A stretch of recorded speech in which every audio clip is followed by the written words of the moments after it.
पूरे गांव में पहाड़पुर में एक तरफ पूजा अर्चना का दौर जारी है और अब हम आ चुके हैं उस जगह पर जहां द्रौपदी मुर्मू शादी के बाद आई थी, यानी शादी के बाद ब्याह कर इसी जगह पर आई थी। अभी ये स्कूल है एक, अभी आप इसको देख रहे हैं, पूरा ये एक स्कूल बना दिया गया है क्योंकि उन्होंने अब दान कर दिया है इस जगह को एक स्कूल के तौर पर, जिससे छोटे छोटे बच्चों को शिक्षा दी जा सके। मेरे दाहिने हाथ पे आप देखिए अभी भी एक घर की तरह की आप बिल्डिंग देख पा रहे हैं। ये घर है लेकिन ये अब ऑफिस की तरह इससे काम किया जाता है, स्कूल के ऑफिस की तरह काम किया जाता है। और बिल्कुल मेरे बाएं तरफ देखिए, यहाँ पर बच्चे पढ़ते भी हैं, अभी कुछ लोग रह भी रहे हैं क्योंकि कुछ स्कूल के लोग हैं जो यहाँ पर अभी रहते हैं। पूरा मतलब मामला ये है कि अब इस घर को उन्होंने दान कर दिया है बच्चों की शिक्षा के लिए, छोटे छोटे बच्चों की शिक्षा के लिए, जिससे कि बच्चे शिक्षित हो सकें। लेकिन उनकी बहुत सी यादें इस जगह से जुड़ी हुई हैं। यही वजह है कि यहाँ पर इस जगह पर उनके स्वर्गवासी पति और उनके दोनों बेटों का स्टैचू लगाया गया है, उनकी मूर्ति लगाई गई है उनकी याद में। और जब भी द्रौपदी मुर्मू यहाँ पर आती हैं तो वो यहाँ पर आकर श्रद्धांजलि अर्पित करती हैं, नमन करती हैं, उन्हें याद करती हैं, क्योंकि परिवार से उनका लगाव इससे ही समझा जा सकता है कि आज भले ही उनके परिवार के लोग, यानी कि परिवार के कुछ लोग, यानी कि उनकी माँ, उनके पति और उनके बेटे उनके साथ नहीं हैं, लेकिन फिर भी वो जब भी यहाँ आती हैं, यहाँ के लोगों से बात करती हैं, यहाँ के लोगों का उनके प्रति प्यार और उनके मन में लोगों के प्रति प्यार ये दिखाता है, क्योंकि जगह जगह पर पूजा अर्चना हो रही है। इससे आप समझिए कि इन दुआओं के बीच लोग यही चाहते हैं कि द्रौपदी मुर्मू राष्ट्रपति बने, इस इलाके का विकास हो। यूं तो वो राजनीति से जुड़ी रही, इस वजह से इस जगह का विकास काफी हद तक हुआ है। लेकिन आप ये समझिए कि एनडीए ने एक ऐसी महिला, आदिवासी महिला को अपना उम्मीदवार बनाया है जो उस दूर दराज के इलाके से आती हैं जहां पर कोई भी सुविधा नहीं थी, जहां समझिए पानी की भी सुविधा नहीं थी, बिजली की भी सुविधा नहीं थी, लेकिन द्रौपदी मुर्मू के प्रयासों के चलते यहां पर बहुत सी सुविधाएं लोगों को मिल सकी हैं। इसीलिए लोगों का प्यार यहां पर द्रौपदी मुर्मू के साथ यहाँ के लोगों का हमेशा से बना है। और अनामिका की रिपोर्ट आपने देखी किस तरीके से साधारण व्यक्तित्व है और जमीन से जुड़ी हुई एक कार्यकर्ता के तौर पर उन्होंने काम किया और आज सबसे बड़े पद पर वो विराजमान होने वाली। अनामिका, आपने तो जाकर देखा कि घर कैसा था और किस तरह वो रहती थी, लोगों से मिलजुल कर व्यवहार करती थी। ये बताता है कि सादगी कैसी और व्यक्तित्व जो है वो साधारण है, इसलिए उनका समर्थन हम देख रहे हैं। कई जगह क्रॉस वोटिंग भी हो गई है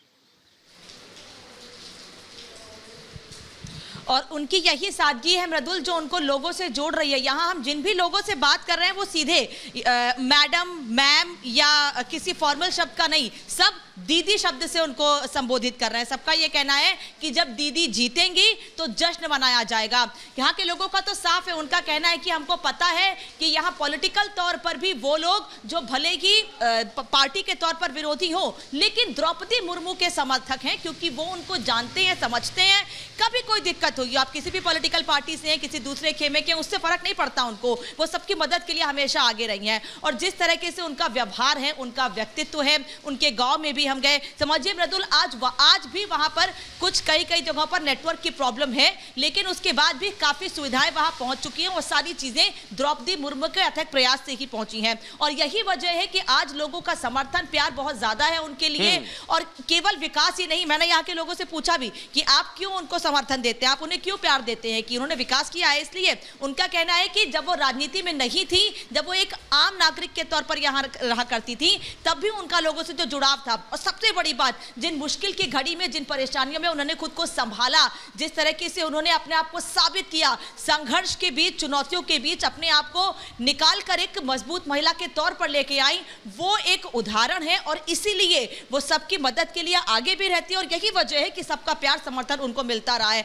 हमने गांव में जाकर तमाम आदिवासी लोगों से भी बातचीत की है, क्योंकि तमाम जगहों पर उनके लिए पूजा अर्चना की जा रही है, चाहे उनका ससुराल हो, चाहे मायका हो। ससुराल का घर जहां पे रिपोर्ट भी हमने देखी, वो जगह उन्होंने बच्चों की शिक्षा के लिए दान कर दी है कि छोटे बच्चे जो दूर दराज से आते हैं और दिक्कतें होती हैं, वो यहाँ पर आ सके, कम से कम शिक्षा। देखिए अनामिका, जो तस्वीर आप बता रहे हैं जो तस्वीर आप बता रहे हैं वहां से कहां तक का सफर वो तय करने वाली हम दर्शकों को दिखाने की कोशिश करेंगे। देखिए, रायसीना की जो रेस है वो इसी तस्वीर से समझी जा सकती है और दर्शक दोनों ही जगह से रिपब्लिक भारत की टीम मौजूद है। आप देखिए, जहां पर द्रौपदी मुर्मू रहती हैं वहां लोग उन्हें दीदी कहकर संबोधित करते हैं और अब वो यहां सबसे बड़े पद पर विराजमान होने वाली हैं। और द्रौपदी मुर्मू किस तरीके से अपने व्यक्तित्व को लेकर चर्चा में रही हैं, उसके साथ ही साथ आपको यह भी बता दें कि अलग अलग राज्यों से भी समर्थन की तस्वीर सामने आ रही है। अलग अलग राज्यों में क्या हो रहा है ये भी हम आपको बता रहे हैं, लेकिन यहां पर हलचल एक बार देखने की कोशिश करेंगे क्योंकि मानसून सत्र चल रहा है। एक बार हम तस्वीर दिखाएंगे आपको रायसीना हिल्स की।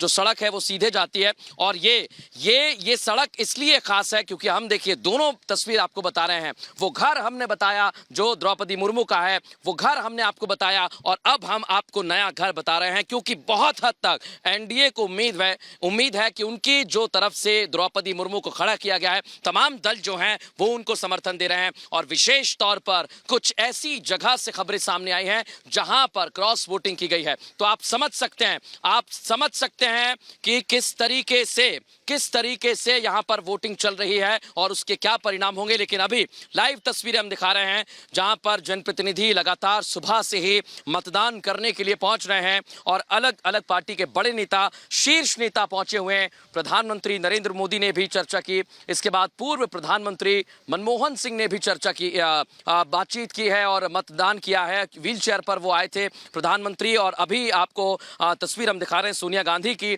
जो इस समय मतदान करने पहुंची हुई हैं। और मल्लिकार्जुन खड़गे आपको तस्वीरों में नजर आ रहे होंगे, ये वो विपक्षी दलों के शीर्ष नेतृत्व के नेता हैं। और अभी आपको अधीर रंजन चौधरी तस्वीर में दिखाई दे रहे हैं। द्रौपदी मुर्मू और यशवंत सिन्हा दोनों उम्मीदवार हैं। और अगर अभी तक मतदान की बात करें तो हर जगह से तस्वीरें सामने आ रही हैं, लेकिन हमारी सहयोगी अनामिका मौजूद है जहां पर द्रौपदी मुर्मू रहती हैं। लोग वहां पर क्या कह रहे हैं सीधे एक बार उनका रुख करेंगे। अनामिका। बिल्कुल। अब रजुल, यहाँ पर तैयारियां भी खास है जश्न को लेकर, लेकिन इन सब के बीच हम एक रिपोर्ट दिखाते हैं 1 मिनट की कि किस तरीके से राष्ट्रपति चुनाव के लिए खास तरह के बैलेट पेपर और स्पेशल पेन का इस्तेमाल किया जाता है। ये दोनों चीजें खास क्यों हैं, इस 1 मिनट की रिपोर्ट में समझिए।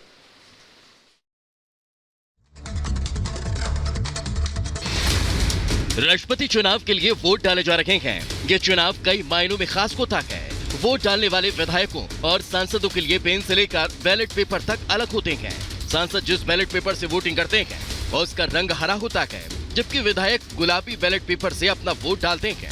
राष्ट्रपति चुनाव के लिए खास पेन का भी इस्तेमाल किया जाता है। इस पेन में वॉयलेट कलर का इंक रहता है। निशान लगाते वक्त पेन से इंक बैलेट पेपर पर नहीं फैलता। अब तक इस पेन को सिर्फ एक बार प्रयोग में लाया गया है। 2017 में राष्ट्रपति चुनाव में पहली बार इस स्पेशल पेन का इस्तेमाल किया गया। प्रेसिडेंट इलेक्शन में सिंगल ट्रांसफरेबल वोट का इस्तेमाल किया जाता है। पेपर पर 2 कॉलम होते हैं। पहले कॉलम में कैंडिडेट का नाम लिखा होता है और दूसरे कॉलम में प्रेफरेंस ऑर्डर लिखा होता है। वोटर एक ही वोट देता है, लेकिन उसे अपनी प्रेफरेंस ऑर्डर तय करनी होती है। प्रेफरेंस ऑर्डर न बताने पर वोट रद्द कर दिया जाता है। Bureau report, Republic Bharat.